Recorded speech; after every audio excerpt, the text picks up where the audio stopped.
अब ये जो प्रोटेस्ट हो रहा है, बिहार में चुनाव है और इसीलिए इस प्रोटेस्ट के जरिए सबसे ज्यादा अगर प्रेशर क्रिएट करने की कोशिश की जा रही है तो नीतीश कुमार पर प्रेशर क्रिएट करने की कोशिश की जा रही है, क्योंकि 17% मुस्लिम वोटर्स में से कुछ हिस्सा नीतीश कुमार को भी मिलता आया है। इसीलिए वक्फ लगातार चेतावनी दे रहा है। वक्फ संशोधन बिल के खिलाफ कुर्बानी देने और गर्दन कटाने की बात इस प्रोटेस्ट में हो रही है। बिहार के AIMIM विधायक अख्तरुल ईमान ने कहा कि वो बिल को रोकने के लिए गर्दन कटाने तक के लिए तैयार हैं। ओवैसी की पार्टी के नेता ने कहा कि वो किसी भी सूरत में इस कानून को मंजूर नहीं होने देंगे। पीछे ले जाने मुसलमानों को निशाना बनाने के लिए एक तरफ NRC CAA का मामला लेके आया, तलाक बिल के जरिए से हमारी शरीयत पर हमला किया है। अब ये वक्त का काला बिल सिर्फ कि हमारे जायदाद पर कब्जा करने का नहीं, बल्कि हिंदुस्तान में खाना जंगी पैदा करने की नापाक कोशिश की है। ये हमारी और आपकी जिम्मेदारी है कि मुल्क की आज़ादी में जिस तरह हमारे आबा अजदाद ने गर्दनें कटाई है, अगर गर्दन कटाने की भी जरूरत पड़े तो हम मुल्क में खाना जंगी पैदा होने नहीं देंगे, लेकिन इस काले बिल को कभी मंजूर होने नहीं देंगे। हमें अहद लेना पड़ेगा, हमें कसमें खानी पड़ेगी। ये जो हालात हुए हैं, हमें एहतसाब करना चाहिए कि कहीं न कहीं हमारी सफों की दरार ने हमें बेवजन किया है। भारत को मुसल्लम बनाने के लिए, भारत को मजबूत बनाने के लिए हमने कुर्बानियां दी है, लेकिन जो लोग अंग्रेजों के कदम बोसी करते थे वो लोग आज हम पर उंगलियां उठा रहे हैं। अब देखिए, जिस संशोधन बिल को लेकर इतना बवाल मचा हुआ है, गर्दन कटाने की बात की जा रही है। CAA NRC के दौरान जो प्रोटेस्ट हुए थे, ऐसे ही पिच तैयार करने की कोशिश की जा रही है। उस बिल पर सरकार कह रही है कि वक्फ को मिली असीमित शक्तियों को कम करने के लिए ये बिल लेकर आया जा रहा है। तो वहीं AI मुस्लिम पर्सनल लॉ बोर्ड हो, चाहे AIMIM हो, चाहे तमाम राजनीतिक दल हों, उसे पूरी तरीके से गैर संवैधानिक बता रहे हैं। All India Muslim Personal Law board का कहना है कि बिल सांप्रदायिक बुनियादों पर तैयार किया गया है।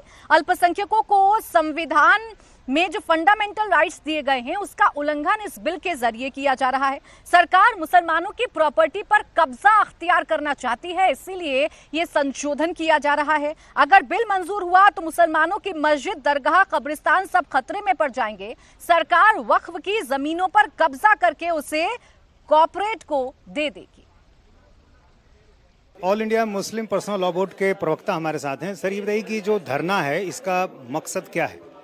धरने का मकसद बहुत क्लियर है।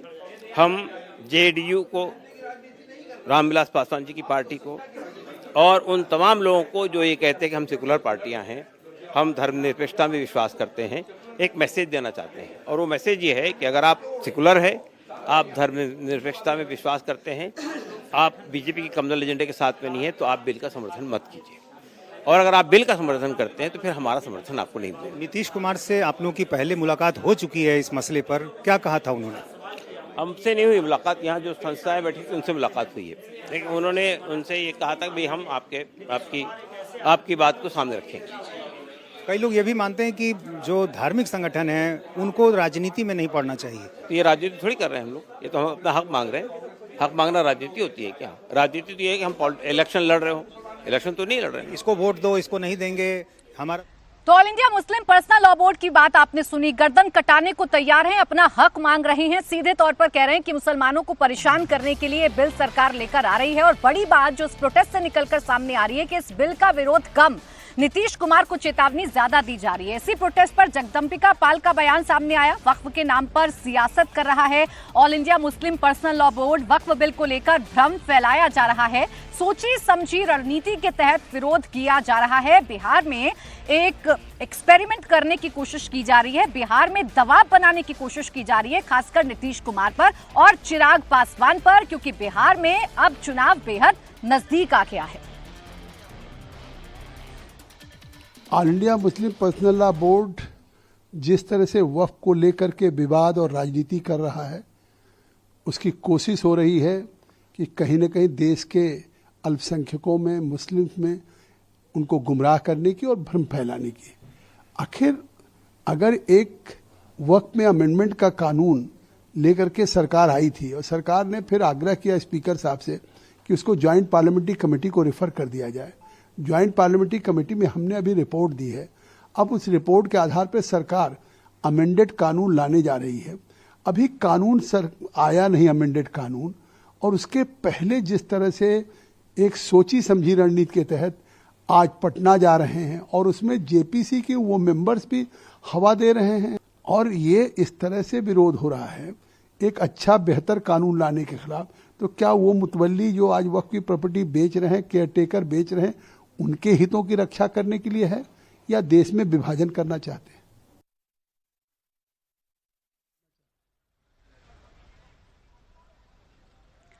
तो देखिए, आपने सुना जेपीसी के चेयरमैन हैं जगदम्बिका पाल, जिसमें तमाम जो संशोधन हैं या तमाम जो सुझाव हैं उन्हें रखा गया। हालांकि विपक्ष ने आरोप लगाया कि विपक्ष के सुझावों को इसमें इंक्लूड नहीं किया गया, ये मात्र ड्रामेबाजी करने के लिए जेपीसी बनाई गई थी। अब इसी पर उत्तर प्रदेश के मुख्यमंत्री योगी आदित्यनाथ का भी बयान सामने आया है, आपको सुनवाते उन्होंने क्या कहा।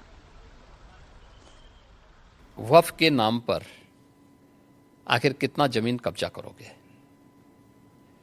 दूसरा, वक्फ के नाम पर एक भी कोई इन्होंने वेलफेयर का काम किया हो, एक भी नहीं आप गिना सकते।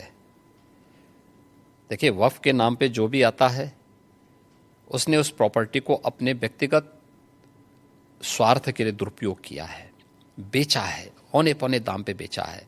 आपको एक पावर किसने दे दी है कि आप किसी भी प्रॉपर्टी को कब्जा कर लेंगे, आप किसी भी स्थल को कब्जा कर लेंगे, किसी भी सार्वजनिक भूमि पे कब्जा कर लेंगे? तो ये नहीं हो सकता है। ये वक्फ संशोधन अधिनियम जेपीसी ने जो अपनी सिफारिश की है, ये आज की आवश्यकता है और इसको समयबद्ध तरीके से आगे बढ़ना चाहिए, और मुझे लगता है देश के हित में भी होगा, मुसलमानों